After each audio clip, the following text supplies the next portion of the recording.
세상의 모든 지식 언더스탠딩. 네, 자, 언더스탠딩 오늘도 시작하겠습니다. 네, 오늘은 달리기 교수님 모셨습니다. 네, 오늘은 정말 예를 들면 우리 아이가 부모 마음이 다 우리 애들이 공부 참 잘했으면 좋겠다 이런 생각 하잖아요. 이 프로님도 그런 생각 하시지 않습니까? 아니 돈 많이 벌었으면 좋겠어요. 솔직히 그치? 우리 솔직해집시다. 돈도 많이 벌었으면 좋겠지만 그냥 돈만 많이 벌 수 있다면 애가 공부 못해도 되잖아요. 그렇긴 하지. 그리고 공부를 잘해도 돈을 지지도 못 벌 거다 얘가. 아니, 그러면 그렇긴 하지만 잘하는 게 싫죠? 공부를 잘하는 게 일단 돈 버는 굉장히 높은 확률의 지름길이니까. 근데 그게 아닌 것 같습니다. 아이고, 다 아니, 알겠습니다. 나 공부는 잘했거든 나도. 근데 돈을 못 벌어? 많이 벌잖아요. 당신도 마찬가지잖아요. 많이 버시면서 왜 그러세요? 네. 네, 오늘은 이 달리기가 아이들 뇌 공부에 결정적인 영향을 미친다는. 공부. 그렇습니다. 그래서 애가 공부 잘하기를 원한다. 애를 선행학습시키지 말고 선행 달리기를 시켜라. 선행 달리기 시켜야 된다. 이런 오늘 과학적인 이야기를 예. 배워볼까 합니다. 예. 서울대 의대의 정세희 교수님 모시고 음. 자세히 좀 배워보겠습니다. 어서 오십시오. 네, 안녕하세요. 안녕하세요. 네, 네. 교수님 네. 안녕하세요. 오늘도 야. 뛰셨어요? 오늘은 못 뛰었고 오늘은 이제 그 일하고 바로 왔기 때문에 못 뛰었고 어제 뛰었습니다. 어제. 네. 어제. 오늘 아주 그럼 컨디션 빵점이겠다, 그죠? 아, 뛰었어야 되는데 그렇죠. 언더스탠딩 아니, 때문에 내가 뛰지도 못하고. 어제 진짜 추웠는데 어제 저는 나갔다가 그냥 돌아왔거든요. 음. 너무 추워가지고 이거 아닌 것 같다. 네, 어제 시원하게 뛰었습니다. 이야, 야, 어떻게 매일 뛰실까 요즘 같은 때도. 대단하십니다. 네. 그런 교수님이 오늘 네. 러닝도 포기하고 네. 언더스탠딩에 오셔서 하시고 싶은 말씀이. 어마어마한 준비를 해놨습니다. 지금 네, PPT를 일단은 보니까 100장이 넘어 100장이. 진짜? 그럼 일단 빨리 배워야 준비하신 됩니다. 내용부터 쭉 들어보겠습니다. 예. 네, 그 아이들에게 운동이 필요한데요. 근데 네. 이제 그 운동 필요한 거는 뭐 어른이나 아이나 다 똑같고 다 중요하고 좋다는 건 아는데 그러면 왜 필요하냐?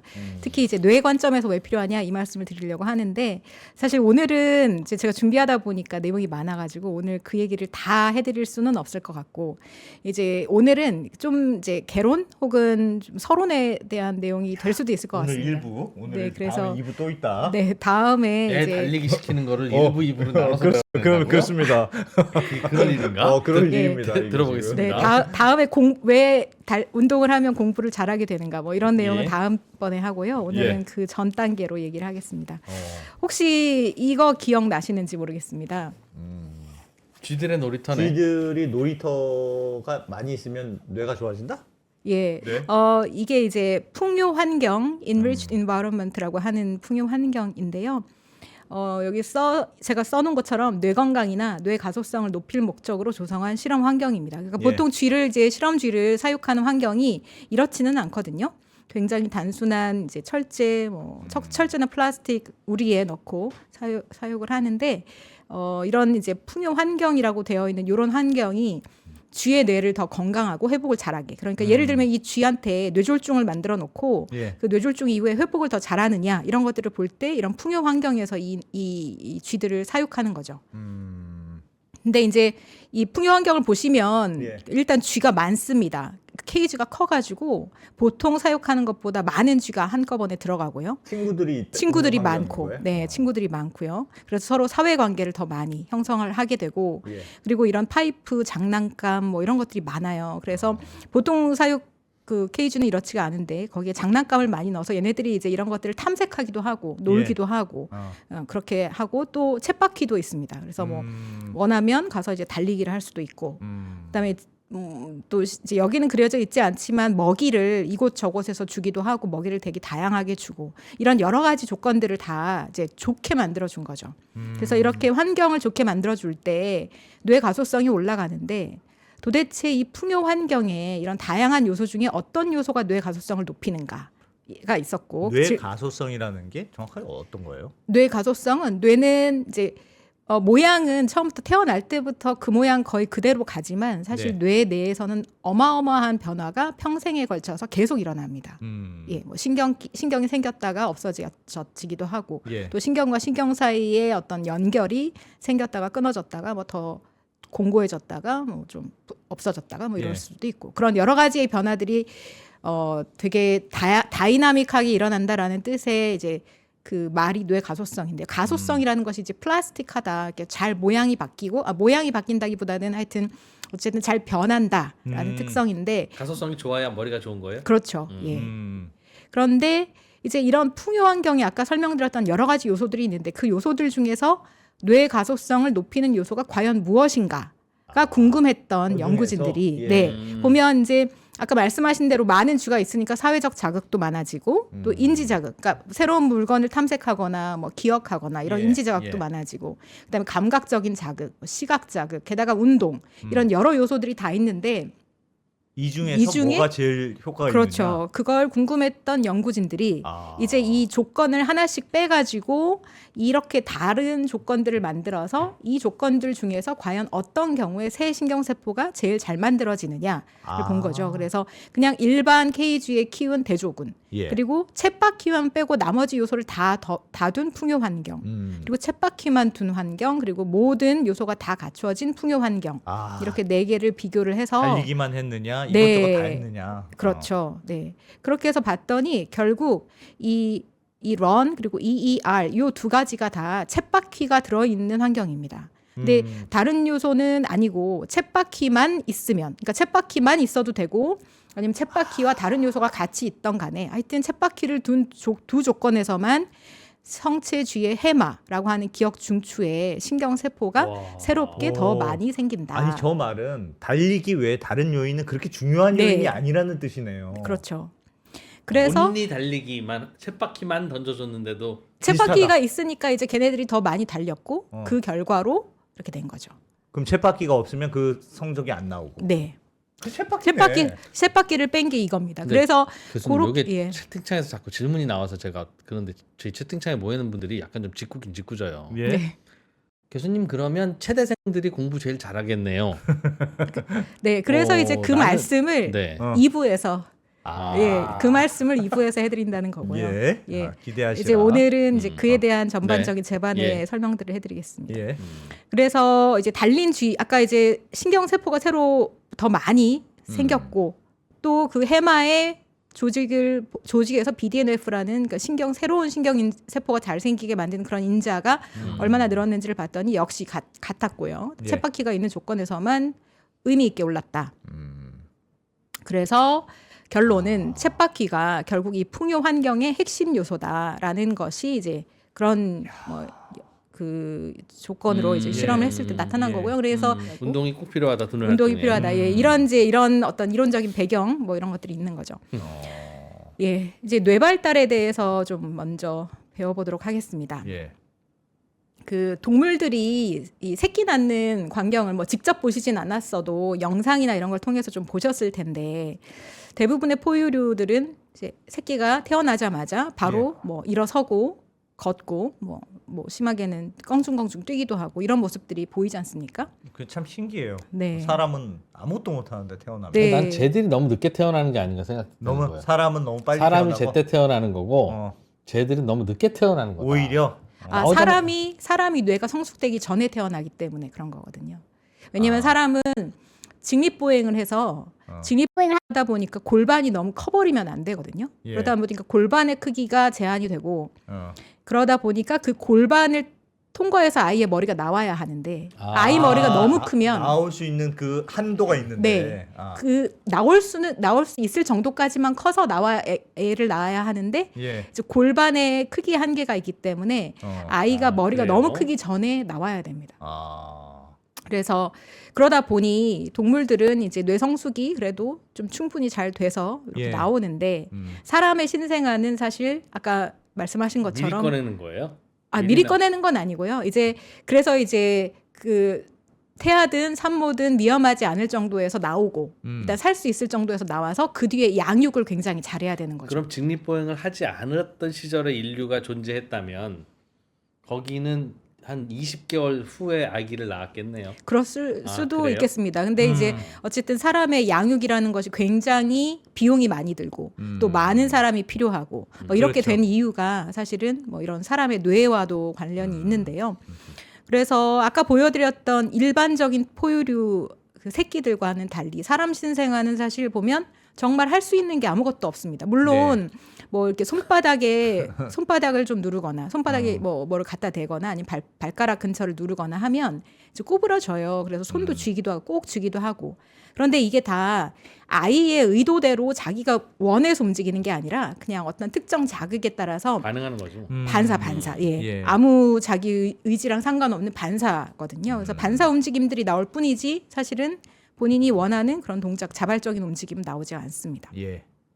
그래서 이제 사람이 보통 보면 이제 목을 한 3개월쯤 가누고 뒤집기를 한 4개월 때 하고 혼자 앉기 8개월, 내발기기 한 9개월 정도에 하고 아까 이제 일반적인 포유류의 새끼들은 태어나자마자 하는 걷기를 사람은 1년이 걸려서야 할 수 있게 되는 거죠. 근데 이제 이런 것들이 뭐 아까 말씀드린 대로 뭐 뇌가 충분히 성숙해서 나오고 충분히 성장해서 나오면 이제 좀 위험하니까 그 전에 이제 출산이 돼버리는 그런 것도 있지만 예. 사실 그 외에도 이제 다른 요인들이 있는데요.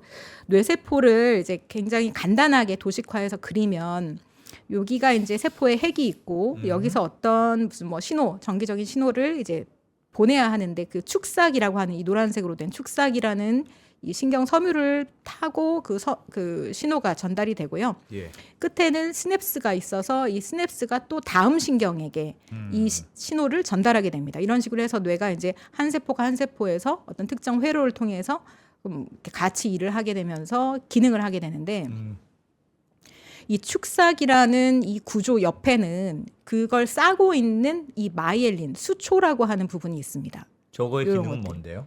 그걸 설명을 드릴게요. 이 예. 수초가 사실 굉장히 중요한데요. 이 수초는 우리 전깃줄에 그 전선의 피복이라고 생각하시면 됩니다. 쉽게 네. 말하면 예. 피복은 전기가 통하지 않잖아요. 예. 그래서 이 수초는 지방으로 돼 있어가지고 여기는 전기가 통하지가 않습니다. 아, 예. 감싸주는 역할이군요. 감싸주는 말 그대로. 역할을 합니다. 예. 네. 그런데 우리가 신경에서 어떤 신호를 전달할 때 그건 다 전기적인 활성도를 정기적인 활성도의 형태로 전달을 하게 되거든요. 그러니까 전기는 보통 이제 흐르게 되어 있잖아요. 전도를 해야 되는데 우리 보통 제가 이것도 지난번에 사실 제가 보여드린 사진인 것 같은데 뇌는 수많은 신경의 세포 덩어리이고 그다음에 그 세포와 세포 사이에 많은 회로들이 있고 요즘에는 뇌를 네트워크로 바라보고 있고 그 예. 회로를 이렇게 다 그림으로 그리면 이런 모습으로 구성이 되고 있는데요.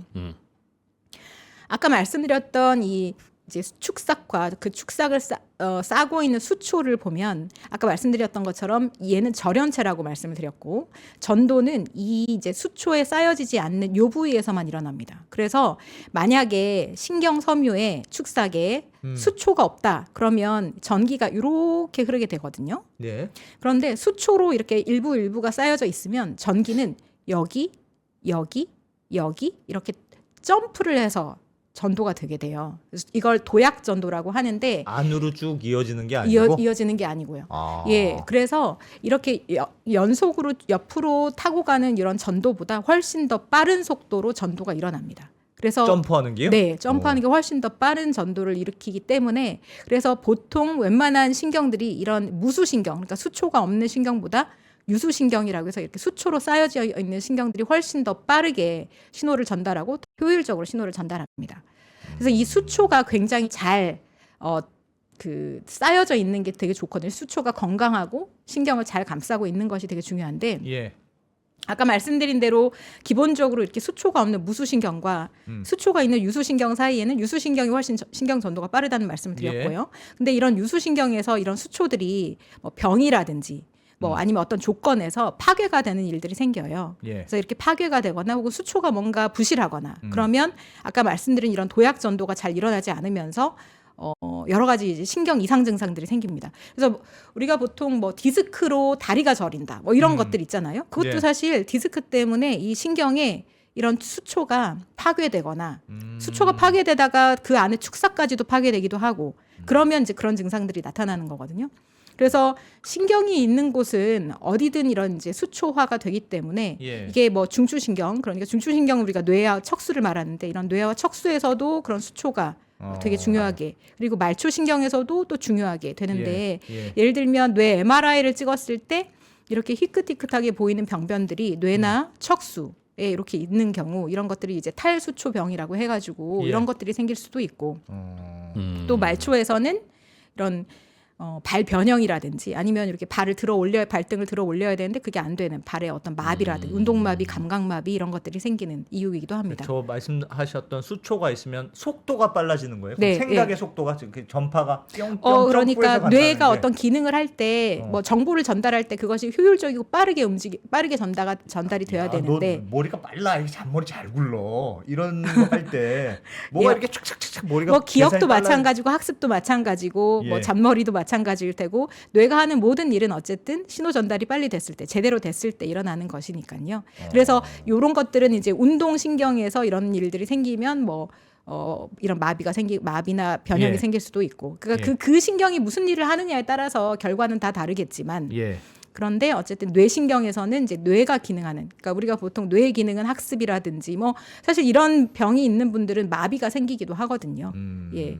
그래서 아까 보여드렸던 이런 회로에서 이런 회로들이 고장나는 그러니까 회로 중에 일부가 탈수초화가 되면 이런 병변들이 그 회로를 타고 모습들을 보이는 이런 양상들이 보이게 되는 겁니다. 그래서 이제 그러니까 수초가 매우 중요하다 이런 말씀을 드렸는데 그렇게 말씀드린 때는 이제 이런 이유가 있는 거죠.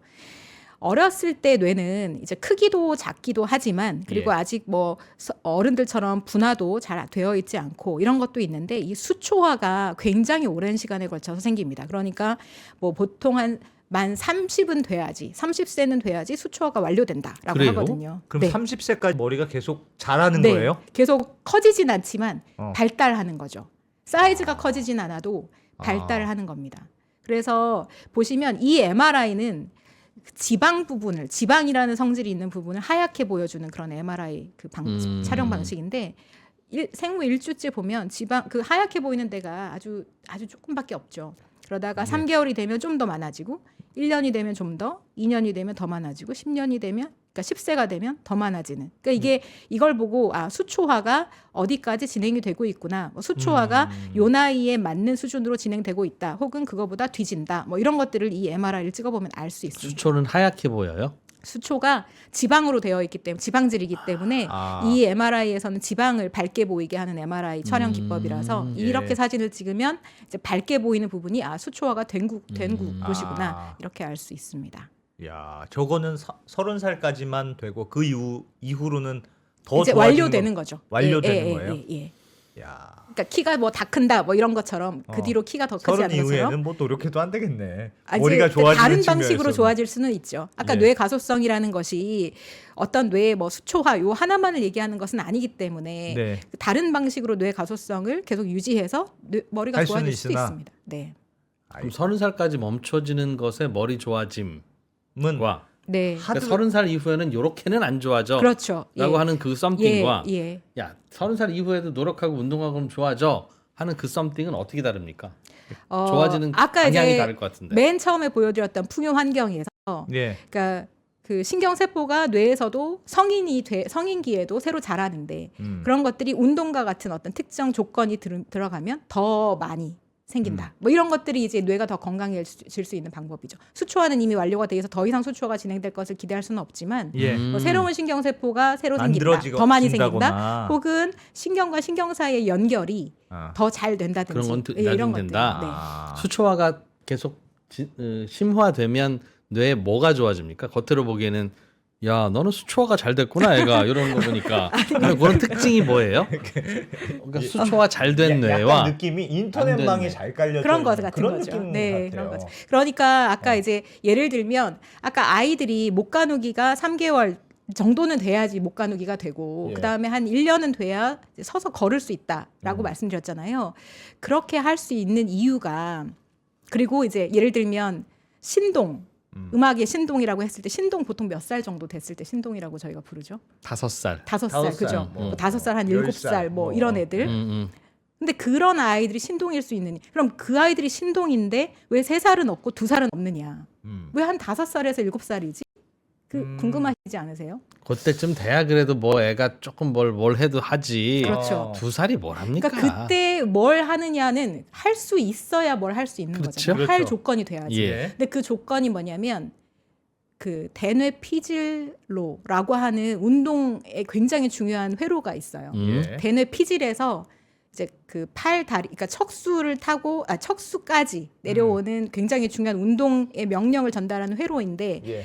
그 회로가 성숙하는 데까지 한 10년 정도 걸립니다. 생후 10년 정도. 근데 그게 돼야지만 우리가 손을 정교하게 뭐 악기를 연주하다든지 글씨를 쓴다든지 예. 손을 세밀하게 쓰는 게 그게 돼야지만 되거든요. 그러니까 근데 그 회로가 제 일을 하려면 이런 수초화가 잘 돼야 돼요. 그러니까 그 뇌에서부터 척수까지 가는 그 회로가 있기는 하지만 거기에 수초화가 잘 안 되면 그러니까 수초화가 아무리 빨리 돼도 뭐 5세 뭐 7세는 돼야 손으로 악기를 움직일 정도 연주할 수 있는 정도가 되기 때문에 그래서 신동이 그때 되는 거예요. 그런 네. 걸 수초화의 결과라고 하는구나. 네. 뭔가 그러니까. 정교한 느낌이 드는 작업을 아니요. 하실까? 그거는 이제 제가 그 회로에 예를 들어서 그렇게 말씀드렸지만 예. 뇌 기능은 사실 운동, 감각, 인지 뭐 다 있기 때문에 정서 다 있기 때문에 그 각각의 그런 성숙이나 이런 것들이 일어나는 이유가 결국은 그걸 하는 그 회로가 어느 정도 완성이 됐느냐. 근데 그 회로가 완성되기에는 이런 수초화 같은 것들이 다 선조건인 거죠. 그 뇌 발달 단계 중에는 눈치, 코치, 예의, 그런 거 다 뭐 있습니다. 공감 이런 거 그런 있는 것도 거죠. 다 있어요? 다 있습니다. 네, 네. 그런 거는 나중에 발달하는 쪽입니까? 아직 거기에 대한 연구는 없어요? 그것도 이제 보통 아동기 정도부터 발달하기 시작합니다. 그것도 예, 예. 알겠어요. 네. 뒤늦게는 좀 쉽지 않은가 보다. 뭐든지. 근데 이제 아동기 때 끝난다는 뜻이 아니라 예. 아동기 때부터 시작해서 예. 그런 발달이 이루어집니다. 예. 네. 알겠습니다. 네. 그래서 이제 사람의 뇌가 아주 오랜 시간에 걸쳐서 발달한다라는 걸 보여드리는데 이제 방금까지 말씀드렸던 수초화가 보시면은 한 아동기 때 제일 활발하고 그 뒤로도 아까 말씀드렸던 것처럼 30세까지 계속 이어지는데 예. 조금씩 줄어들면서 어쨌든 계속 간다.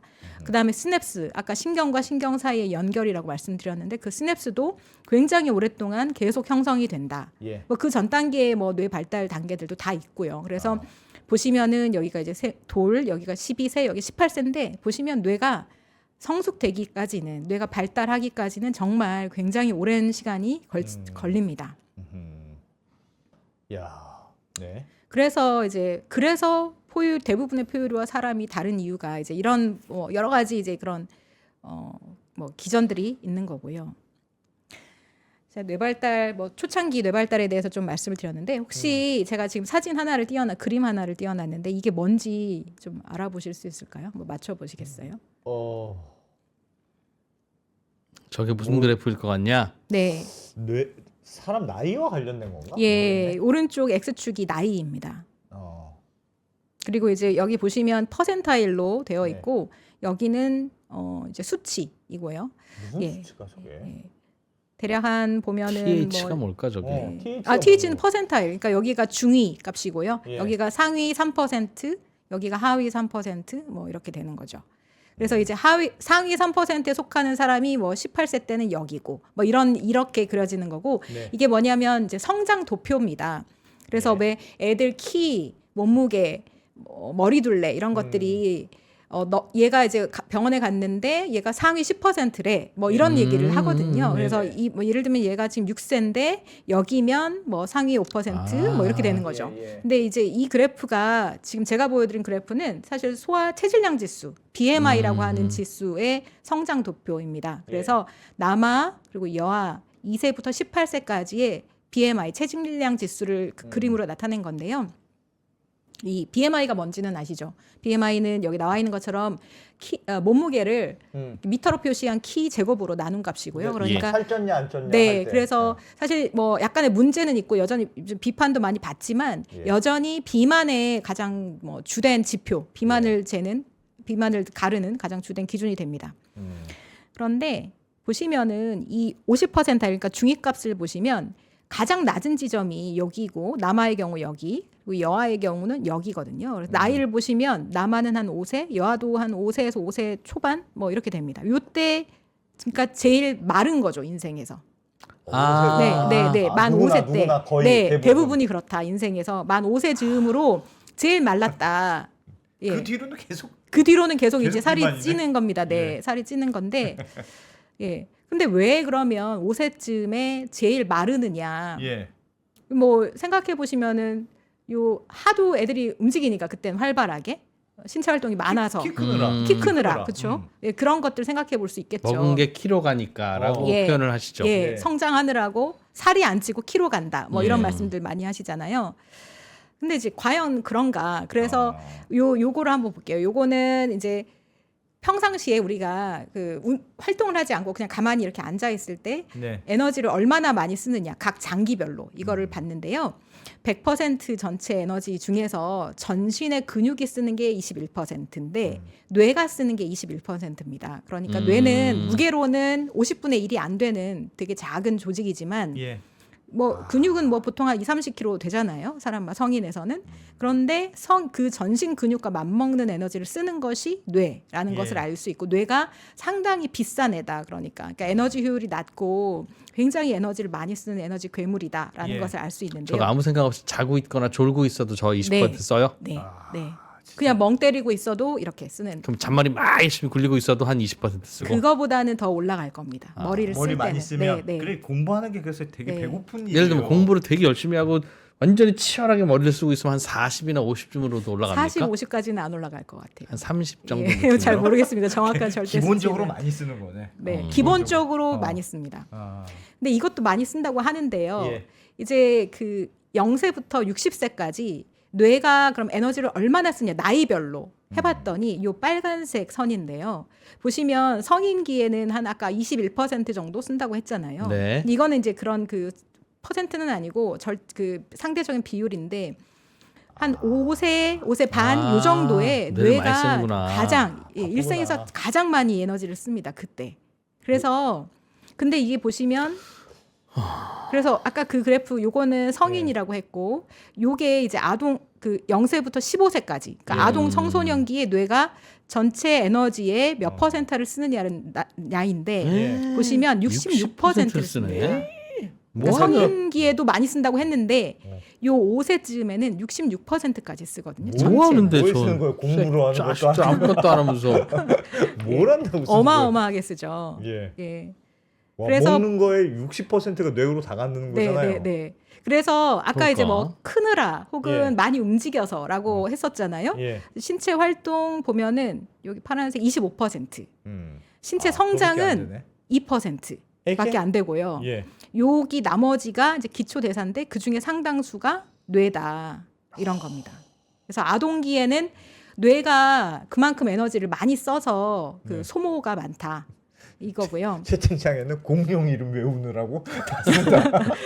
그 진짜 어렵거든요, 그거. 예. 기초 대사와 뇌 대사의 차이는 뭡니까? 기초 대사 중에 일부가 뇌 대사인 거죠. 기초 대사가 활동을 전혀 하지 않고 있을 때 우리 몸이 쓰는 에너지인데, 그러니까 뭐 가만히 있어도 숨 쉬고 뭐 이런 숨 거. 쉬고 소화도 아마 들어갈 건데, 예. 그러니까 체온 조절하고 뭐 심장 뛰게 하고. 근데 뭐 이런 저게 뇌의 활동으로 분류돼 있길래 그거는 내장의 활동이지 뇌의 활동은 여기서 좀 헷갈리게 되어 있는 것 같은데요. 음. 어쨌든 이게 전체 기초고 그 중에 이제 뇌도 상당히 차지한다라는 뜻이고요. 기초 대사는 뇌하고는 관계 네. 없군요. 색깔 아니요. 기초 중에 뇌 대사가 들어가 있습니다. 네, 그런데 네, 네. 어쨌든 요거를 보시면 여기 20% 정도가 성인기에 이제 전체 에너지 기초 대사량 중에 뇌가 차지하는 네네. 비율이라고 했을 때 예. 아동의 경우는 상당히 높고 정말 피크를 찍을 때는 66%까지 정말 그 기초 대사량 66%까지 뇌가 쓴다라는 거거든요. 네. 그래서 도대체 아까 말씀하신 것처럼 도대체 그럼 공룡 이름 외우느라고 그렇게 뇌 에너지 소비가 큰가? 예, 그러니까 보시면 뇌 에너지 소비량이 클 때쯤 체질량 지수가 가장 낮은 저점이 그때 거의 일치합니다. 예, 그래서 아마 요 뇌 에너지의 소비량이 굉장히 크기 때문에 그로 인해서 아이가 살찔 겨를이 없는 것이 아닌가 이렇게 이제 생각을 하는 거고요. 네, 동의하고요. 그래서 네, 신체 활동량이 많지만 사실 더 중요한 것은 뇌 에너지 요구량이 급격히 늘어서 그러면 진짜 공룡 이름 외우느라고 뇌가 많은 에너지를 그런 쓰느냐 봤죠. 그랬더니 뇌 발달은 뇌 사이즈가 커지는 건 출생 시에서 한 신생아기 요즘에 급성장을 합니다. 뇌는. 그래서 생후 2년이 되면 벌써 성인의 4분의 3 정도까지 뇌가 커지거든요. 예. 그리고 아까 말씀드린 5세는 성인의 90% 정도에 도달하니까 사실 이 시기는 뇌가 그렇게 막 커지는 시기는 아닙니다.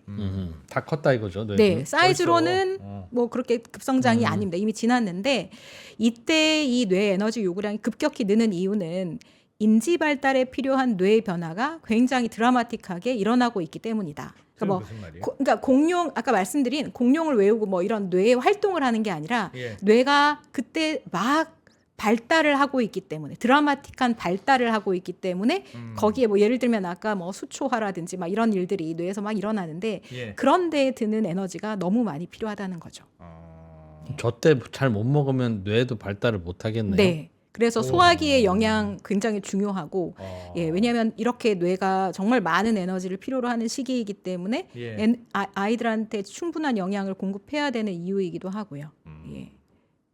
그래서 이 또 연구진은 이제 0세부터 100세까지의 사람들의 MRI를 찍어서 이제 각 뭐 볼륨, 그러니까 부피, 그다음에 두께 뭐 이런 것들을 다 그래프로 나타냈거든요. 보시면 상대 부피입니다. 그러니까 이게 인생에서 특정 그 어떤 보고자 하는 그런 지표가 최고점에 이른 걸 100이라고 놨을 때 나머지가 그 시기에 몇 %에 도달하느냐인데요. 네. 보시면 여기 그레이 매터 볼륨, 그러니까 뇌의 피질에 해당되는 부분이 뇌의 피질이 그 부피가 요 분홍색 그래프인데 이 분홍색이 보시면 6세 때 최고점을 찍고 내려오는 걸 볼 수 있어요. 예. 그러니까 요 뇌 피질 부피도 5, 6세 때 제일 커진다.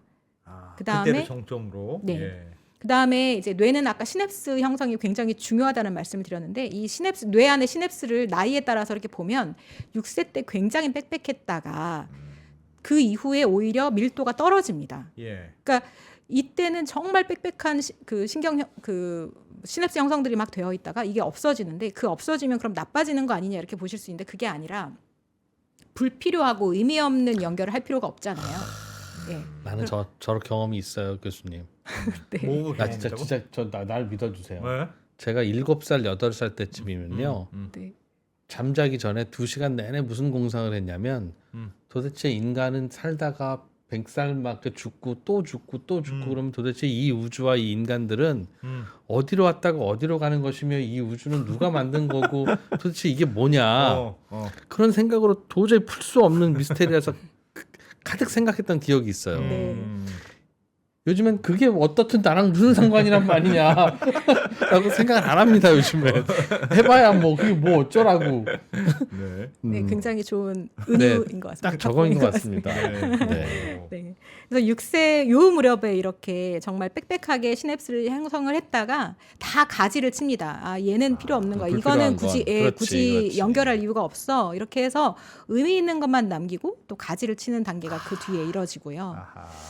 그 다음에 이제 아까 말씀하셨던 뭐 예를 들면 뭐 눈치라든지 예. 뭐 다른 사람에 대한 공감이라든지 뭐 이런 것들, 그러니까 뇌에서 좀 굉장히 이제 고위 기능이라고 하는 것들이 이 아동기에 급격히 발달을 하게 되는데 보통 이 집행 기능, 요게 이제 우리가 뭐 그러니까 이제 하여튼 이게 굉장히 제일 중요한 제일 중요하다기보다는 제일 높은 수준의 인지 기능인데 이게 이 시기에 발달이 되고.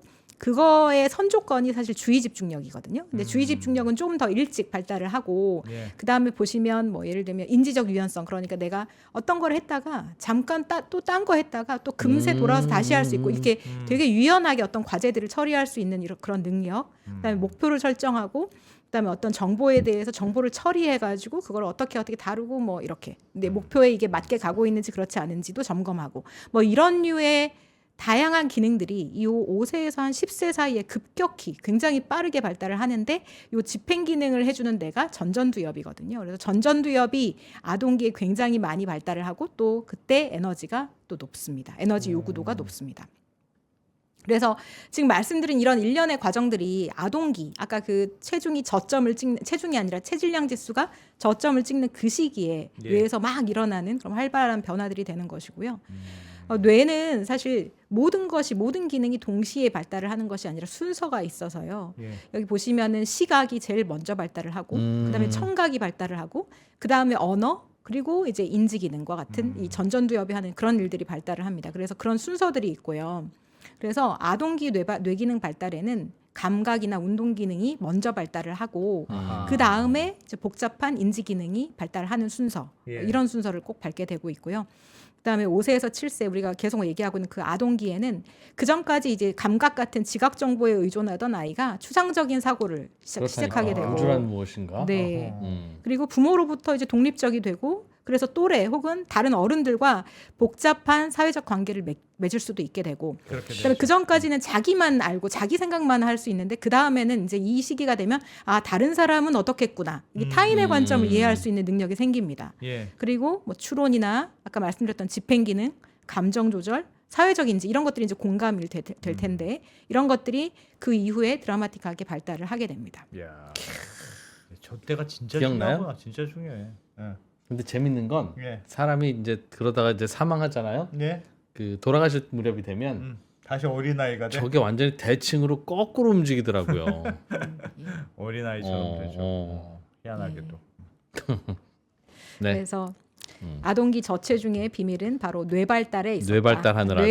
뇌가 네. 크느라고 아동기에는 살이 찔 진짜 완성시키는 단계인가 보네요. 네. 5세 때가. 네. 이제 뇌 발달에 대해서 좀 그냥 제가 좀 간단하게 말씀을 드렸고요. 예. 그 운동 가이드라인 있지 않습니까? 권장 운동량. 그 예. 성인 권장 운동량 얼마인지 아시죠? 성인의 권장 운동량 네. 하루에 모르겠는데요? 일주일에 몇 번 뭐 일주일에 해야 몇 된다. 번은 뭐 몇 분을 해야 된다. 과격하게 운동을 해라. 네. 그래. 그러니까 이제 음. 그 유산소 운동 중에서 숨이 좀 차는 그런 중간 강도 이상 유산소 운동을 해야 되는데 그 운동은 일주일에 150분 이상을 해야 된다. 2시간 반 이상을 해야 된다. 2시간 반 해야 돼요. 네, 네. 그리고 근력 운동은 일주일에 2번 이상은 최소한 해라. 이것이 이제 뭐 전 세계적으로 뭐 미국에서든 뭐 어디든 뭐 이렇게 WHO든 뭐 권장하는 성인의 권장 운동량입니다. 저건 많이 시켜보니까 저렇게 한 사람이 제일 네, 건강하다라는 그렇죠. 거죠. 네, 저 정도는 해야 건강을 지킬 수 있다. 음. 뭐 이렇게 나오는 그런 데이터들을 기반으로 저렇게 예. 나오는 제시안 아니고요. 근데 아이들은 그러면 달라요? 이제 아이들은 어. 아이들은 다릅니다. 아이들은 달라서요. 소아 청소년 권장 운동량이 하루 최소 60분입니다. 하루 60분? 예. 매일 60분 이상은 중고 강도로 유산소성 신체 활동을 해야 된다. 다람쥐처럼 살아야 되는구나. 네. 이게 소아 청소년의 권장 운동량이고요. 그래요. 네. 와. 그래서 아까 어른들은 일주일에 150분 중간 강도 이상의 유산소 운동. 예. 그러니까 일주일에 그러니까 30분씩 5번 이렇게 생각하시면 쉽거든요. 예. 근데 아동은 매일 60분이니까 아이들은 어른보다 기본 2배 이상은 더 움직이는 것이 권장되는 운동량입니다. 야. 참 요즘 애들 네. 저렇게 많이 안 할 텐데. 그렇죠. 네. 청소년들은 네. 특히. 저게 권장 운동량이라는 건 저것도 여러 가지로 시켜봤더니 네. 저 정도 운동하는 아이가 네. 제일 가장 좋더라. 발달을 잘 네. 하더라. 네. 음.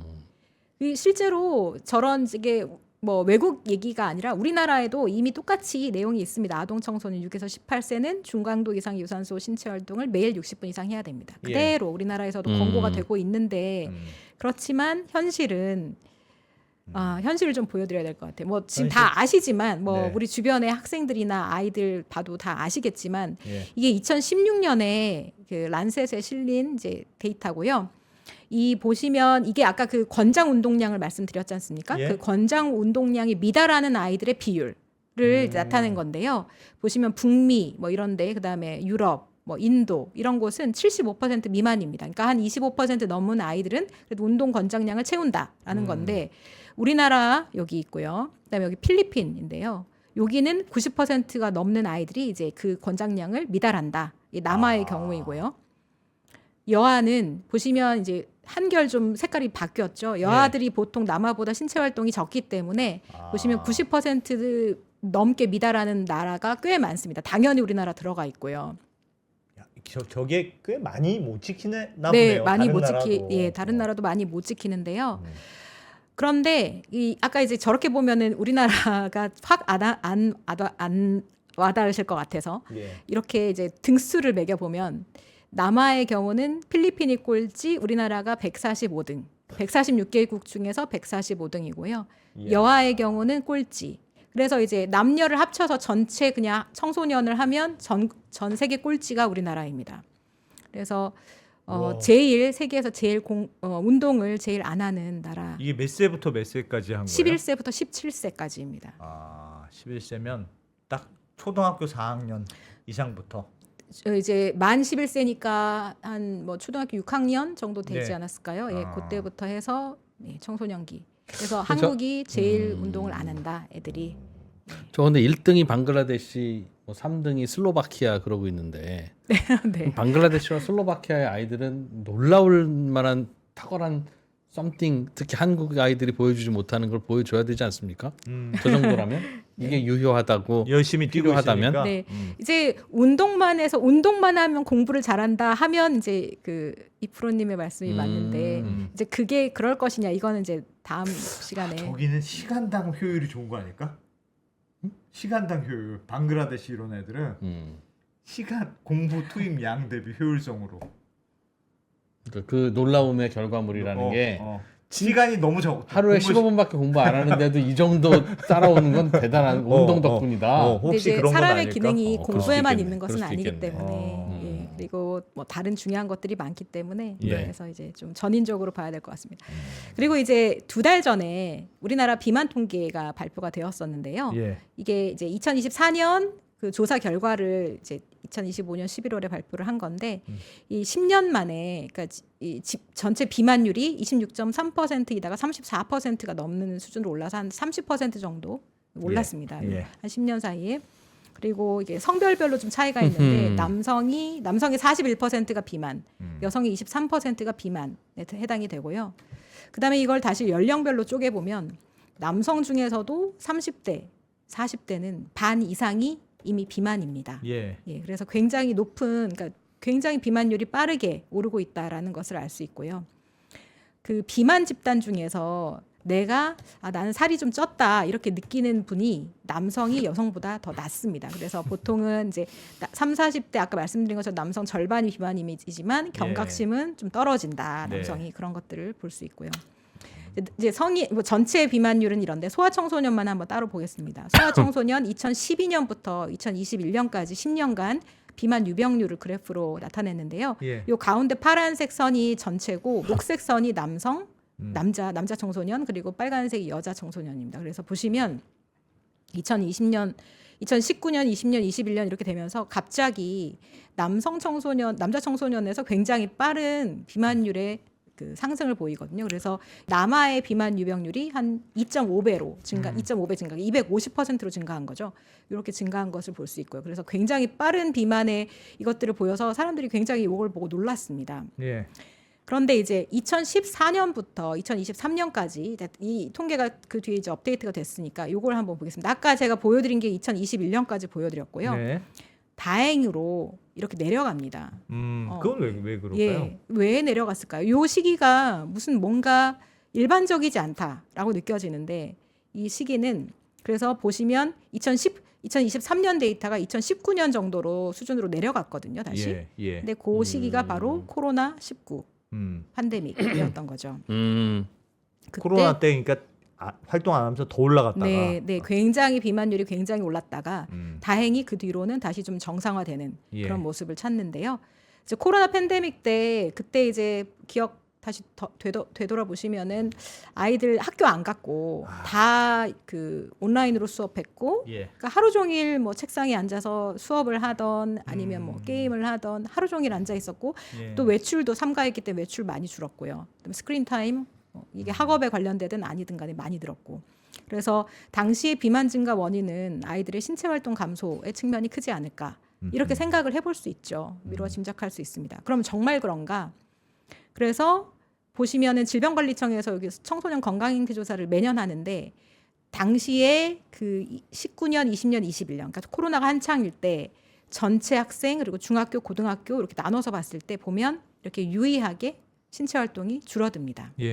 그게 이제 데이터로도 입증이 되고 그 전체 시간을 보면 코로나 전에 비해서 초등학생은 교회 신체 활동이 26분, 교내는 21분이 줄고 중고등학생은 교회는 84분, 교내는 71분이 줄고 굉장히 많이 주는 것을 볼 수가 있고요. 저거 한 세대가 중요한 시기에 저렇게 활동 안 했으면 네. 그게 한 세대가 뭔가 영향을 미쳤을 것 같은데요. 예. 뭐 그때 당시에 이제 사회적 거리두기도 있었고 해서 뭐 여러 가지 문제들 특히 그때 이제 아이들이 보통 뭐 그 어떤 사람의 표정을 읽고 뭐 이런 것들이 굉장히 인지적으로 되게 중요한 자극인데 저희가 다 마스크를 쓰고 아이들을 대했기 때문에 그런 아이들의 어떤 정신적인 뭐 정서적인 발달에도 큰 영향이 있을 거다 뭐 이런 예. 말도 많았었고요. 예. 근데 신체 활동 측면에서도 굉장히 이제 큰 변화들이 그때 있었다. 그리고 이렇게 팝스라고 옛날에는 이제 체력장이라고 했는데 요즘에는 이 팝스라는 이름으로 아이들의 학교 체력을 측정하는 이제 학교에서 하는 이런 그것들이 있는 제도가 있는데 이때 보시면 요 코로나 때 이제 고1, 고2, 고3 요 시기에 심폐 체력, 그러니까 왕복 오래 달리기를 하면 이게 이제 심폐 체력을 볼 수 있는데 그때 이렇게 뚝뚝뚝 떨어지는 걸 볼 수 있고 이게 남학생이고요. 여학생도 마찬가지로 딱 아이고, 그 시점에 다 그러네요. 떨어졌습니다. 그러니까 이제 활동량이 줄고 비만율은 오르고 심폐 체력 떨어지고 이게 이제 코로나 때 우리가 겪었던 그런 모습들인 거고요. 예. 근데 뭐 비단 이제 코로나뿐만 아니라 우리나라 청소년의 신체 활동을 보시면 이게 중학교 때고 이게 고등학교 때입니다. 그래서 남녀 모두 고등학교 입학 후에 신체 활동이 크게 감소한다는 것도 볼 수 있죠. 공부하느라. 네. 그래서 그 결과 다시 비만으로 돌아가서 이제 중국 이게 중국이고요. 이게 일본, 한국, 대만 이렇게 소아청소년의 비만율을 비교를 해봤을 때 여기가 이제 나이입니다. 그래서 보시면은 이게 두터워지면 질수록 비만율이 높다는 건데 예. 보시면은 한눈에도 한국이 제일 비만하다. 청소년들이 그걸 알 수 있죠. 이게 좌측이 2010년, 우측이 2022년 데이터이고요. 그리고 이제 요거를 그래프로 이 10년 동안, 12년 동안 어떻게 바뀌었는지를 보면 다 비슷해요. 이 네 개 나라들이 뭐 문화도 비슷하고 아이들의 뭐 학업에 대한 뭐 열이나 이런 것들도 비슷하고 하기 때문에 비슷한데 예. 이 남아에서만 보면 남아에서 한국만 유난히 정상 체중 비율이 뚝 떨어집니다. 아. 예. 그러니까 뭐 마르거나 혹은 살찌거나 둘 중에 하나겠죠. 예. 이거는. 그런데 과체중과 비만 비율을 보면 또 한국만 유난히 남아에서만 올라갑니다. 그래서 40%가 넘어요. 그래서 이제 동아시아 4개국이 비슷하게 과체중과 비만이 증가하는 거는 다 같은데 예. 한국 남아가 유난히 빠르게 빠르고. 증가한다. 그리고 한국의 비만율이 남녀 모두 제일 높고 4개국 중에 그다음에 신체 활동 데이터도 있었는데 신체 활동에 대해서 중국은 좋아지고 있는데 좀 좋아지는 모습이 보이는데 한국은 그런 변화가 없다. 그런 것들이 나왔고요. 네. 예. 그리고 뭐 많이들 말씀하시는 게 아이 때는 좀 쪄도 괜찮아 다 키로 간다 결국엔 이렇게 많이들 말씀하시는데 사실 소아 비만은 저절로 좋아지지는 않고요. 대신에 청소년기까지 다양한 건강 악영향을 끼치고 결국 성인 비만으로 이어진다는 좀 문제가 있고요. 또 아시아는 동일 체중 기준으로 했을 때 서양인에 비해서 체지방률이 높고 내장 지방이 많습니다. 그래서 BMI가 같더라도 당뇨 위험이 더 높은 것도 아시아인의 특징입니다. 근데 이제 뭐 이런 문제들이 이제 우리나라 소아 청소년들이 이제 가지고 있는 현실이기 때문에 네. 그런 결과로 어떤 문제들이 생기는지를 좀 보도록 하겠습니다. 운동을 안 하고 운동을 비만이 안 해서 생겼을 때 비만이 어떤 생겼을 영향이 때, 드냐? 네, 뭐 이제 운동만이 유일한 그 이유는 아니겠지만 여러 가지가 다 맞물려 있지만 이제 특히 운동과 관련해서도 그런 모습이 보였는데 학령 정기는요, 이제 학교 들어가기 전, 초등학교 들어가기 전을 말하는데 이 학령 정기에 과체중이거나 비만이면 결국 이 아이가 컸을 때 성인이 됐을 때 비만 성인이 될 가능성이 5배가 높다는 미국 CDC의 발표가 있는데요. 보시면은 요 이제 그 아이들이 비만일 때를 기준으로 했을 때 이 학령 정기 비만이면 어른이 돼서 30이 이제 미국에선 요게 이제 BMI 기준 비만이거든요. 그래서 84%가 성인 비만이 되고, 그러니까 비만한 성인으로 되고, 이제 좀 고도 비만 2단계 이상의 비만이 60% 이렇게 예. 됩니다. 그러니까 학령 정기의 체중이 굉장히 중요하다라는 걸 알 수 있는 거고요. 아까 말씀드렸던 것처럼 이렇게 뇌가 요때 이제 제일 에너지 소비를 많이 하는 나이고 그때 최저점의 체질량 지수를 보이는 시점인데 요것이 요때 이제 최저점을 찍고 올라가는데 이거를 이제 뭐 아디포시티 리바운드라고 하고 다시 이제 올라간다. 리바운드 네. 한다고 해서 그래서 보통 요 현상이 한 요 시기에 나타나는데 개인차는 있어서 3세에서 8세 사이에 나타나는데 이게 이제 오르게 마련이지만 이게 일찍부터 살이 붙는 아이들을 봅니까 이 아이들이 결국 성인이 돼서 비만으로 되더라.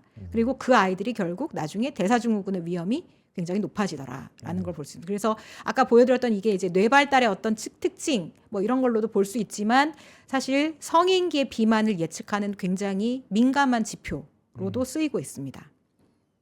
저때 찌면 저때 이게 찌는 게 맞기는 한데 일찍부터 튀어오르면 그러니까 예를 들면 다른 아이가 뭐 7세 때 체질량 지수가 오르기 시작하는데 얘는 뭐 4세 때부터 오르기 시작했다. 그러니까 4세 때부터 이미 통통했다.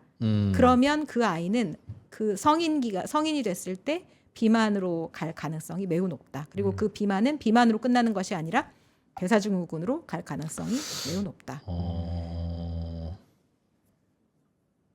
저 중간에 그럼 중학교 때부터 나 찌기 시작했어. 네. 하는 것보다 더 위험하다는 거죠?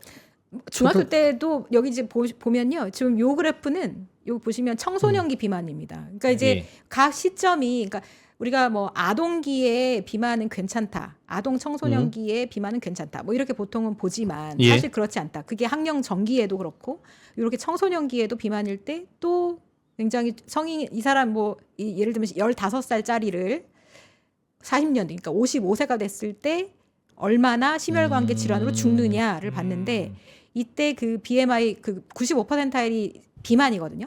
비만인 아동을 40년 추적하면 그 아이가 15살 때 비만이었다. 그러면 40살 때 거의 뭐 이게 비만인 굉장히 확률이 높다. 굉장히 아니 비만인 확률이 높은 건 당연하고 그로 인해서 심혈관계 질환으로 죽을 위험이 되게 높다. 이런 것들을 볼 수 있고요. 똑같이 비만이라도 어릴 청소년 때 비만이었다가 비만이 된 성인이 있고 그냥 청소년 때는 괜찮았다가 비만이 된 성인이 있는데 청소년 때 비만이었다가 성인이 된 그러니까 비만 성인이 더 위험하다는 말인가 보네요. 아니요. 그게 아니라 이제 제가 이런 자료들이 나타내는 거는 네. 우리가 이제 보통 이런 어떤 심혈관계 질환 같은 대사증후군이 성인기의 병이다라고 생각을 하고 그건 뭐 예. 성인기 때 잘하면 되지라고 생각을 하는데 사실 그 문제의 씨앗은 아. 되게 일찍부터 시작을 하고 있었다. 그러니까 아동 청소년기에 아이들한테 퉁퉁하고 예쁘고 복스럽고 뭐 건강해 보이고 좋다. 다 결국 키로 가니까 나중에 다 알아서 빠진다. 이렇게 여기고 그거를 굉장히 이렇게 그냥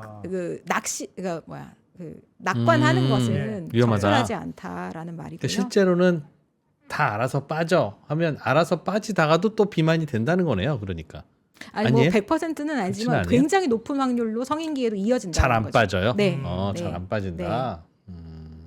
그래서 실제로 우리나라 소아청소년의 그 이제 여기 정상 체중, 과체중, 그다음에 비만 이렇게 했을 때 이 아이들이 대사증후군이 이미 있는 아이들이 상당히 높습니다. 그 비율이. 그래서 비만의 단계가 올라가면 올라갈수록 그러니까 살이 더 많이 찌면 찔수록 뭐 당뇨라든지 고지혈증이라든지 뭐 고혈압이라든지 이런 대사증후군 이런 것들이 상당히 올라가는데 그래서 그거를 이제 예측을 해보면 발생 위험이 얼마나 올라가는지를 보면 정상 체중 소아청소년하고 비교했을 때 소아청소년이 과체중이다. 그러면 이런 여러 가지 이런 성인 질환이라고 부르는 것들이 50 몇 배가 올라가고 1단계 비만은 거의 300배가 올라가고 2단계 이상 고도 비만인 아이는 거의 1000배 가까이 오른다라는 연구 결과도 있습니다. 그건 왜 그럴까요? 그러니까 어렸을 때 비만인 경우는 그게 일종의 패턴이 돼서 그럴까요? 뭐 그렇게 그럴 먹는 수도 게 그렇죠. 그럴 패턴이 수도 됐거나 있겠고. 뚱뚱하다는 게 그냥 일상적인 게 됐다거나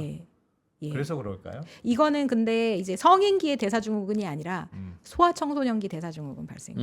예, 그러니까 굉장히 이미 위험한 그러니까 거네. 그냥 아이가 그냥 아이 살이 쪘어로 끝나는 게 아니라 이미 이런 여러 가지 동반 질환을 같이 가지고 있을 가능성이 되게 높다. 그래서 특히 더 주의해야 한다라는 거고요. 저게 성인들도 당연히 비만이면 그렇죠. 저걸 더 갖고 올라가. 있잖아요. 네. 근데 근데 그 비교하면 이미- 어떻습니까?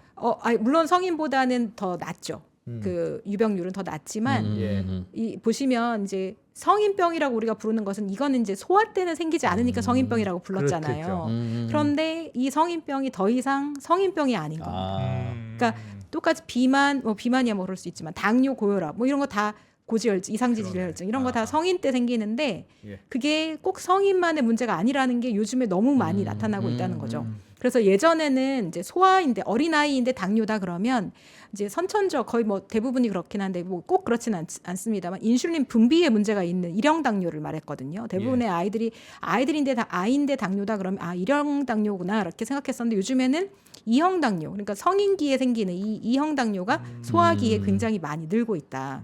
그리고 뭐 많이 보도돼서 아시겠지만 30세 미만의 당뇨병이 굉장히 증가하고 네. 있는데 10대 중에서도 이제 공복 혈당 장애가 급격하게 증가되고 있고 예. 2형 당뇨병이 뭐 30대든 20대든 10대든 늘어나는데 20대보다 10대에서 더 많이 나타나는 것, 더 먼저 나타나는 것도 요즘의 특징입니다. 오. 그리고 이렇게 당뇨가 이제 당뇨라는 것이 보통은 이제 여러 가지 합병증을 동반을 하니까 그래서 네. 무서운데 젊은 나이 특히 뭐 청소년기에 발생한 당뇨병은 훨씬 더 공격적이고 합병증도 일찍부터 발생해서 더 무서운 병이 됩니다. 그리고 이제 뭐 이런 뭐 신체적인 건강 말고 저는 이제 뇌를 보는 사람이니까요. 뇌에 대해서도 좀 말씀을 드리자면 이것도 제가 지난번에 아마 보여드린 것 같은데 이게 치매를 우리가 뭐 예방할 수 없다라고 많이들 생각했지만 사실 그렇지 않다. 치매는 거의 반은 예. 뭐 잘 조심하고 잘 살면 예방할 그래요. 수 있다 이렇게 하고 있고 근데 그런 여러 가지 위험 요인이 있습니다. 제시되고 있는 이제 그 증명된 위험 요인들이 있고 근데 이렇게 인생 초년기 중년기 그리고 이제 노년기 뭐 말년기 요때 각각 조심해야 할 위험 인자들이 이제 있는데 성인기 그러니까 18세에서 65세 때 주의해야 될 것이 제일 많고요. 이거를 조심해야 치매에 노년기에 걸리지 않는데 예. 요거를 조심했을 때 예방할 수 있는 비율이 30% 전체 치매의 30%인데 이게 이제 별로 안 돼 보이지만 사실은 예방 가능한 치매의 전체 비율이 45%이기 때문에 그중에 3분의 2가 다 이 성인기의 치매 위험 인자인데요. 네.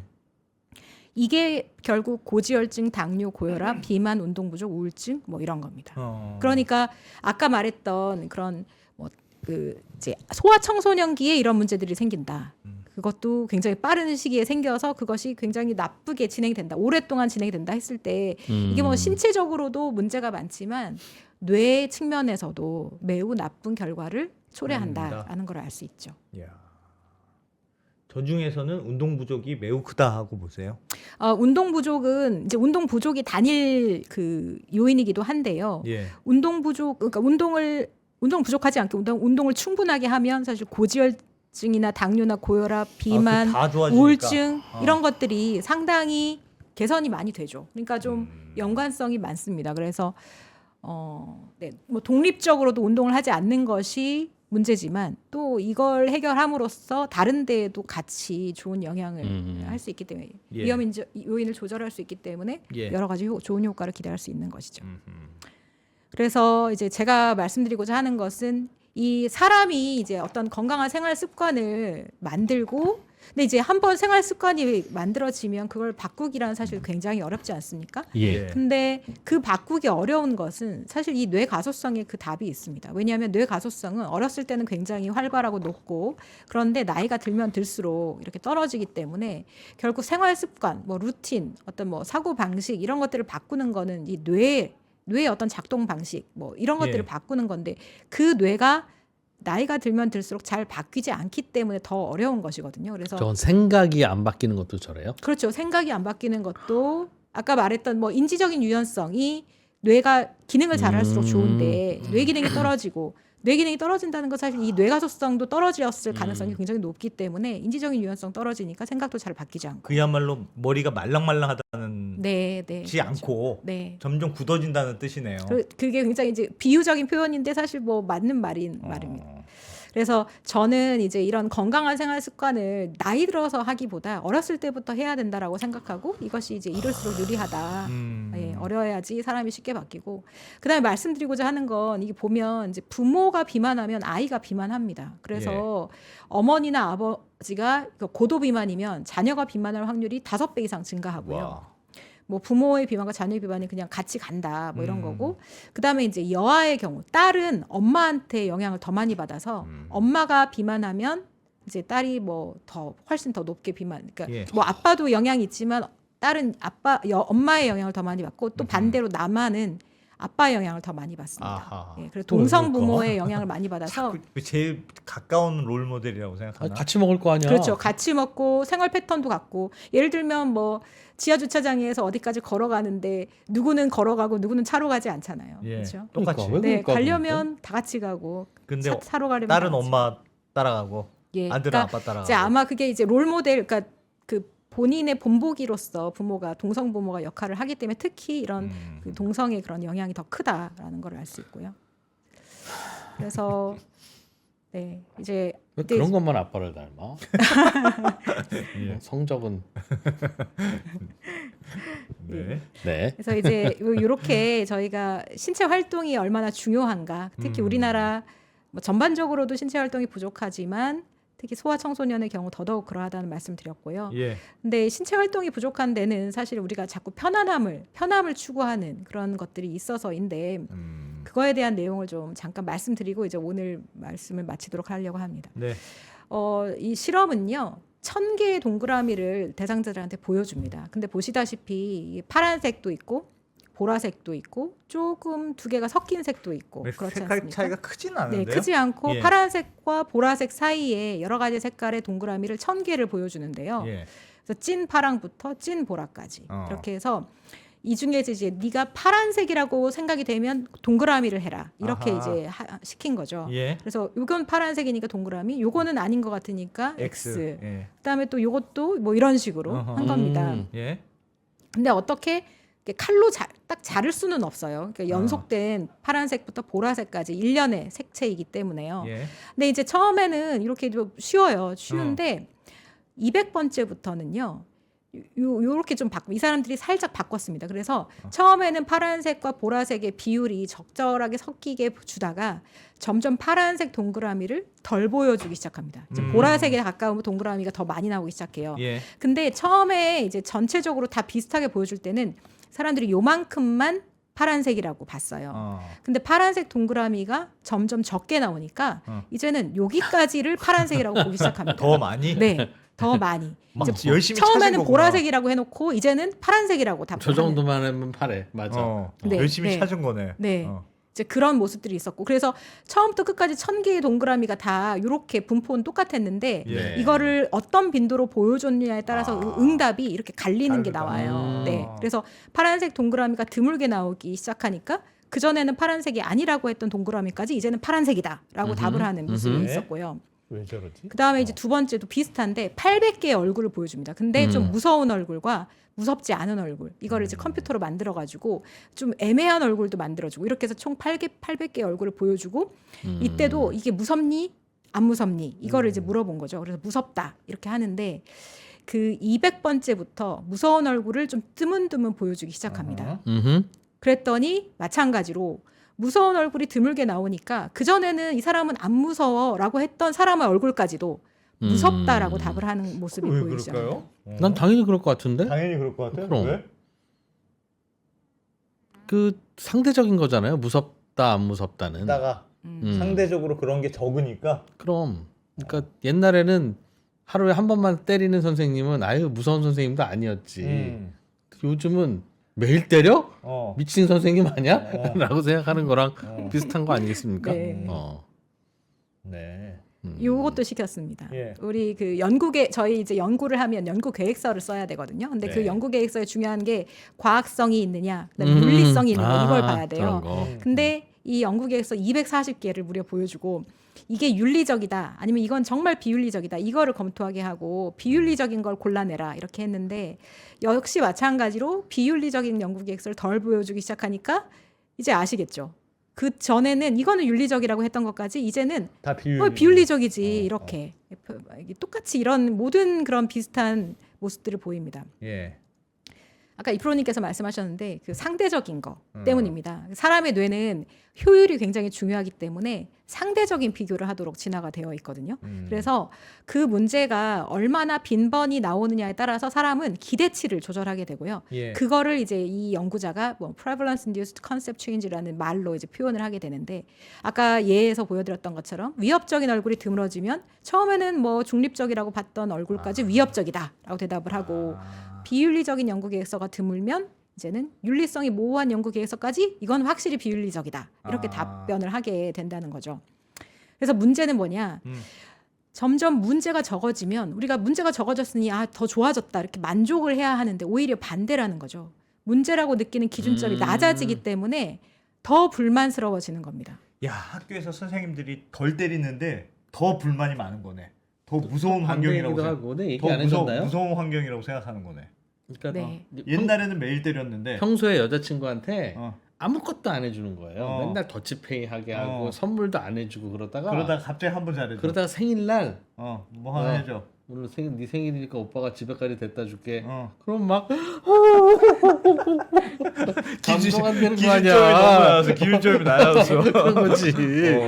그런 거네. 네, 그렇죠. 그래서 예전에는 다 견뎠는데 이제는 더 이상 견디지 못하게 되는. 그러니까 예를 들면 어떤 오르막이 있어. 옛날에는 그냥 두 발로 막 올라갔는데 거기에 예. 계단을 만들어 놓으니까 아 훨씬 낫다. 이랬는데 에스컬레이터가 생기면 계단으로는 아무도 안 가고. 그래 이걸로 사람이 어떻게 살아 이렇게 네, 하는 거죠. 그렇죠.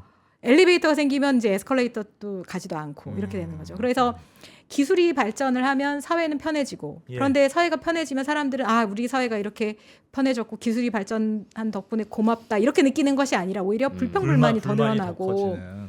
새로운 편리가 등장하면 이전의 편안함은 새로운 불편함이 되고 편안함의 기준은 갈수록 높아지고 이제 이런 문제들이 생기다 보니까 그러니까 충분히 편한 사회에서도 자꾸 더 편한 것을 원하고 추구하는 이제 현대인들의 모습이 이런 것들을 통해서 이제 입증이 되고 그래서 점점 더 편한 것 이제 더 이제 몸을 안 써도 되는 것 이렇게 저희가 가고 있는 것이고요.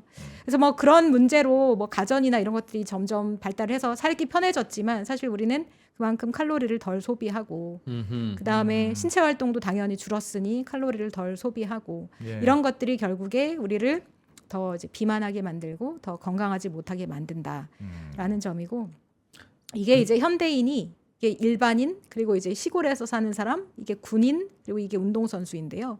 아무리 열심히 운동을 하는 운동선수일지라도 다른 표율의 평균 운동량에도 못 미칩니다. 그러니까 사람이 당연히 그렇겠죠. 예, 사람이 얼마나 아니 뭐 운동이 업인 사람조차도 그래서 음. 사람이 얼마나 움직이지 않는지 그래서 움직이지 않는 게 당연한 시대가 되었지만 이제 오늘 보여드린 여러 가지 모습에서 우리가 왜 움직여야 하는가 그러면 그 말은 예를 들면 동물들은 원래 태어난 뇌의 활용 용도가 있는데 네, 열심히 움직이잖아요 동물들은. 네, 그럼 내가 100을 가지고 태어났으면 그걸 대충 다 쓰고 사는데 인간은 많이 안 움직여서 네. 내가 갖고 있는 뇌의 가능성까지 다 못 쓰고 있다는 뜻일까요? 근데 뇌가 하는 일은 사람이 하는 모든 걸 뇌가 하기 때문에요. 네. 그렇기 때문에 우리가 운동을 안 한다 해서 뇌가 하는 일을 다 안 쓰고 간다라고 할 수는 없죠. 그만큼 옛날에 안 했던 걸 또 더 많이 하고 있는 것도 있을 테니까요. 예. 그러니까 우리는 점점 더 현대 사회로 올수록 운동을 안 하는 것 같은데 네, 뇌의 활용도 그렇고 건강 상태도 그렇고 문명의 발전도 그렇고 조선 시대보다 지금이 중세 유럽보다 지금이 더 훨씬 좋잖아요. 네. 왜 운동을 안 하는데 좋아질까? 그건 이제 위생, 뭐 의료기술, 음. 뭐 사회적인 안전. 그다음에 이제 예전에는 그런 자연재해 이런 거에 그대로 노출이 됐잖아요. 음. 그런데 그런 것들이 많이 이제 조절이 되었고 조절 가능한 범위가 되었고 예. 그다음에 그 예전에는 이제 감염병 이런 것들도 뭐 의료 기술이 없었으니까 뭐 약도 없었고 하니까 그때는 뭐 감염이 확 퍼지면 다 죽고 뭐 이랬는데 요즘엔 그렇지 않잖아요. 그러니까 그런 걸로 사람이 더 오래 살고 그런 것은 위생. 맞지만 그런가? 아, 그러면 그러니까 옛날에 45세이던 남성 다 잘 이겨내고 잘 살았을 거 아니겠어요? 45세 건강한 남성. 네. 조선 시대에 지금 45세 건강한 남성 비교해 보면 조선 시대 때 건강한 남성이 더 건강했을까요? 운동도 많이 하고 햄버거 더안 먹고 비만은 네. 없었을 수는 있어요. 그랬을 네, 맞습니다. 텐데. 예, 성인 질환은 없었을 게 분명하고요. 지금만큼. 아, 근데 뭐 전반적인 그렇구나. 건강이 어땠는지는 저도 잘 모르겠습니다. 그러면 맨 처음 질문으로 돌아가서 하나만 자, 어떻게 하면 운동 안 할까 싶어가지고 지금 갖은 머리를 쓰고 있는데 아이한테 한 명은 그 생쥐처럼 네. 달리기를 하나는 열심히 시켜요. 한쪽은 책을 진짜 열심히 읽혀요. 네. 그래도 달리기를 열심히 시킨 아이의 네. 뇌가 네. 더 잘 발달할 것이라고 기대할 수 있나요? 예, 그 제가 사실 이제 다음 시간에 네. 말씀드리려고 하는 이제 소개하려고 하는 연구 결과들 중에 하나가 있는데요. 예. 거기에 그 일란성 쌍둥이가 있어요. 야 예. 재밌겠다. 일란성 예. 쌍둥이는 그 유전이 똑같잖아요. 그렇죠. 유전 조건이 똑같은데 이제 심폐 체력 그러니까 신체 활동을 숨찬 유산소 운동을 많이 해서 심폐 체력이 좋은 일란성 쌍둥이가 있고 그 중에 떨어지는 애가 있는데 그만큼 뇌의 기능 그러니까 인지 기능이라고 우리가 하는 것이 차이가 납니다. 운동신경과 그만큼. 인지기능이 운동신경이 아니라 운동을 많이 해서 해서. 유산소 운동을 해서 유산소 운동이 아까 말씀드린 대로 뇌 가소성이나 이렇게 뇌 기능을 좋게 뇌를 건강하게 만드는데 예. 그 뇌가 건강해서 뇌가 잘 작동하는 것이 뭐 인지기능, 뭐 지능 이런 것들이잖아요. 네. 그런데 그 일란성 쌍둥이 중에서도 심폐체력이 차이가 나면 그만큼 뇌의 뭐 여러 가지 기능의 지표가 차이가 난다. 그렇겠지. 그 너무 극단적인 질문이에요. 하루 종일 책만 읽는다와 하루 종일 운동만 한다 비교하는 게 어떻게 가능합니까? 하루 종일 운동 못해. 특히 힘들어서. 근데 이제 그 제가 항상 그러면은 계속 운동만 계속 뛰어놀게 해야 되겠네 공부 잘하려면 이제 그 말씀은 사실 잘못된 거고요. 예. 그러니까 이제 그러니까 뇌가 예를 들면 학업이라는 거를 할 때 그 학업을 더 잘 수행하게끔 만들어주는 게 운동인 거죠. 예. 그러니까 공부를 해야 하고요. 공부는 해야 하고 공부를 잘 하려면 그런데 일주일에 그러니까 매일매일 하루에 1시간 정도를 덜어내서 직원들을 단체로 운동을 시키는 회사가 있다면 그냥 개인적으로 이건 연구를 안 한 거니까 아무도 모릅니다만 네. 그런 회사의 능률이 더 올라갈 것 같으세요? 예를 들면 정세희 교수님이 창업을 해서 직원 한 100명쯤 이제 있으면 하루에 8시간을 근무를 시킬까? 7시간 근무하고 하루 1시간 운동하게 할까? 쪽에서 나라면 운동 한번 시켜보고 싶어. 훨씬 나을 거야. 아무도 안 해봤는지 모르지만 이라는 쪽에 가까우세요? 일의 능률이 그 뇌의 기능과 뇌의 건강과 비례하지는 않을 것 같아요.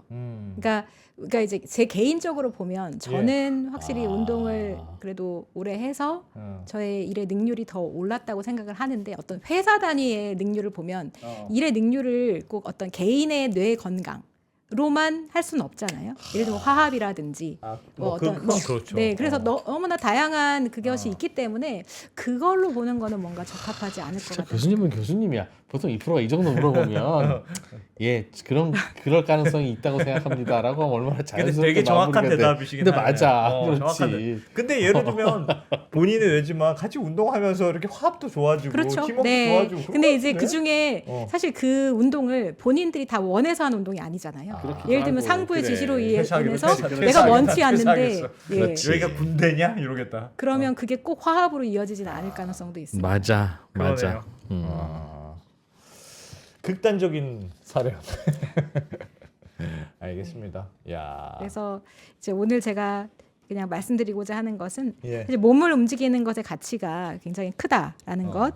그리고 이제 아이를 위해서 아이의 뇌 발달을 위해서 몸을 움직이는 게 되게 중요한데 그러려면 부모부터 왜냐하면 너무 아이에게 큰 영향을 끼치는 아까 보셨지만 그렇기 때문에 부모부터 일단 해보자 말씀을 드립니다. 그리고 오늘은 여기까지 준비해 오셨고 다음에는 진짜 본격적으로 네. 이 운동이 아이의 뇌에 무슨 영향을 미치는가. 네. 진짜 공부 잘하게 되는가? 그걸 배워본다. 네. 공부 잘하게 된다는 얘기겠죠? 예, 뭐, 조금만 예. 스포를 하자면. 네. 그래 잘 섞어야지. 너무 그렇지. 운동만 하는 것도 그렇지만 운동만 하는 건 그렇죠. 음. 기본적인 원리는 뭘까요? 이것만 여쭤볼게요. 예를 들면 그때도 숨차게 뛰는 게 되게 이게 몸을 뭔가 변화시키는 되게 중요한 포인트라고 하셨잖아요. 그래서 네. 중년들 숨차게 뛰어야 돼. 네. 숨차게 뛰는 게 왜 뇌에도 영향을 뇌로 피가 쫙쫙 가잖아요. 피를 보내서 그럼. 네, 그쵸? 그것도 있고요. 네, 어. 그것도 있고요. 어. 그러니까 숨찬 유산소 운동을 해야 심폐체력이라는 게 오르는데요. 예, 이 심폐체력. 심폐체력이라는 것이 이제 유산소성 에너지 대사를 하는 여러 가지 그걸 다 반영하는 거거든요. 근데 그게 뇌에도 굉장히 중요하기 때문입니다. 그러니까 뇌가 돌아가는 기본적으로 뇌가 에너지를 쓰고 그 어떤 일을 하는 데 있어서 그런 어떤 그런 방식에서 자유로울 수가 없거든요. 뇌도 똑같습니다. 똑같이 피를 열심히 보내줘야 되니까. 그리고 이제 그 결과로 여러 가지 뇌에서 그때 말씀드렸던 것처럼 무슨 뭐 뇌 노폐물을 제거한달지 아니면 뇌 신경과 혈관 뭐 이런 것들이 더 잘 생기고 다 잘 유지되고 건강하게 유지되고 뭐 이런 것들도 운동을 통해서 유지가 될 수 있는 것이고. 그렇기 때문에 이제 그런 그 기전은 되게 다양하게 여러 가지가 있고 뇌 혈류량이 느는 것도 당연하게 그 기전 중에 하나이고요.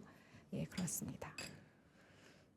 겨울에 요즘 잘 안 뛰었는데 나이 들어서도 머리가 좋아질지 모르겠습니다. 열심히 뛰면 나이가 들어서 열심히 뛰었다. 그래도 머리가 좀 좋아지는 게 있어요. 아니 더 나빠지지 않으면 다행이지.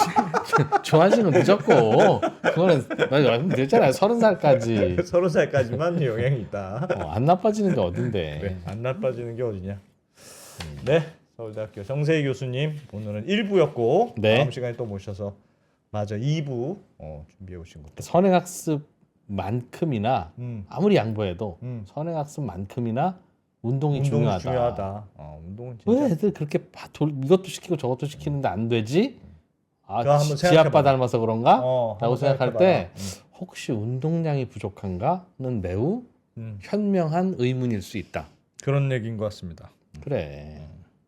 운동한다고 정세희 교수님이 뭐 돈을 벌겠습니까? 유명해지겠습니까? 진짜 이거는 아무 이해관계가 없는 거기 때문에 우리는 믿어야 합니다. 네, 잘 들었습니다. 고맙습니다. 감사합니다. 네,